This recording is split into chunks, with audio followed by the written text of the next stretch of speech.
In the second example of how to use the TextBlender, I will make a web page that starts with playing a YouTube video and then with text where all words are linked from Danish into English, and with a next button linking on to a crossword exercise called cross.htm. I start by selecting the language. I will still use English. Go to the overview. I click on media, and in this case I want the media to be a video player from YouTube, so I need to go to YouTube to find a video. So I'll type in 3W YouTube, YouTube.com. I will search for a video which is called Jul i Danmark. That is the video. I click on it.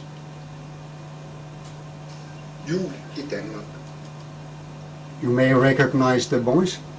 Anyway, the information I now need for the video is found here, and it's called embed.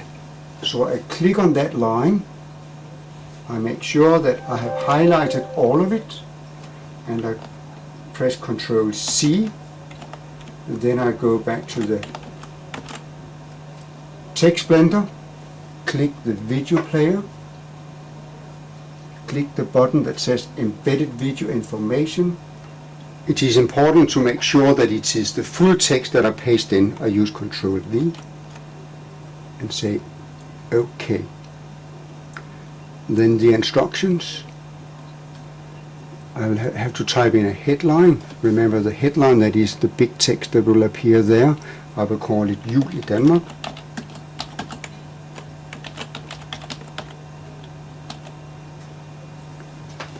I will still use the phrase click on a word to look it up in the dictionary. I could replace that with a Danish instruction. The exercise that I will link to is just called cross.htm. And in the copyright, video and text, prepared by Kent as an example. Then I click on the main content. You can see that I now start with a YouTube video. Now I want to enter a block of text. To do that, I have to find the text that I have already prepared. I highlight everything by pressing Ctrl A. I copy it by pressing Ctrl C. I then go back to the TextBlender and click on Paste Text.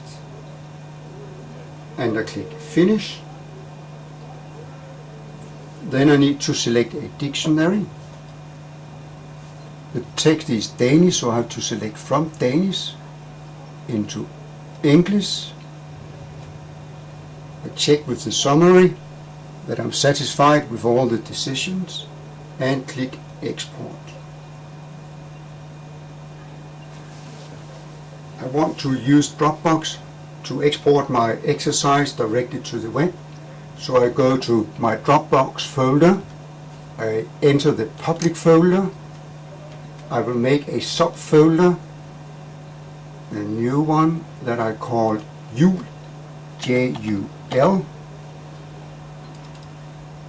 and I go into that folder. Now I want to copy my files into that folder, and the files I need to copy are all those that I have prepared with the exercises, crossword exercise and matching exercise. So I copy those, Ctrl C, and put it in here, Ctrl V, there, and they are now being exported automatically. There they are. When you see the green flag there, that means that they are now online.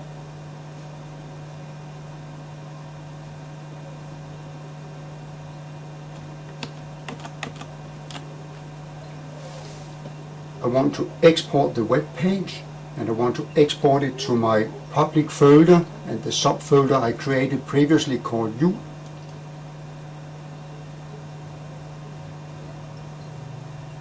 Click on public, I click on Jul, and I will just call it Jul and say OK. It's important that it's called jul.htm because the ending .htm tells the software that it is a web page. There.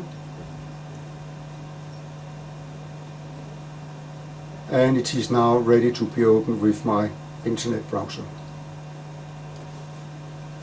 I will go to my Dropbox public folder. I can see that the file is ready there. And I want to see it live. I could click on it now and it will start and it will work locally, but I would also like to see it live in the internet. So I right click it, I go to the Dropbox line, I copy the public link, and then I go to my browser, I paste in the link in the top of the browser and click enter. And we have the video ready to play. I click play. Jul i Danmark. Du kan i denne video se en almindelig dansk familie holde jul. I can click on the word jul. And it looks it up from Danish into English, Christmas, Jul or Christmas Day. I could change the target language if I want, for instance, in Spanish, or let's take it in Polish.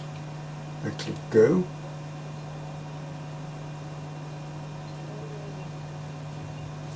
And we have the Polish translation of the Danish word jul. I will then check if my exercises also work.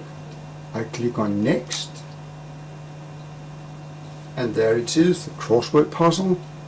I can go on to the next exercise, a matching exercise, another matching exercise, one more, and a mixed sentence exercise where all the words are mixed and I need to find them in the correct sequence.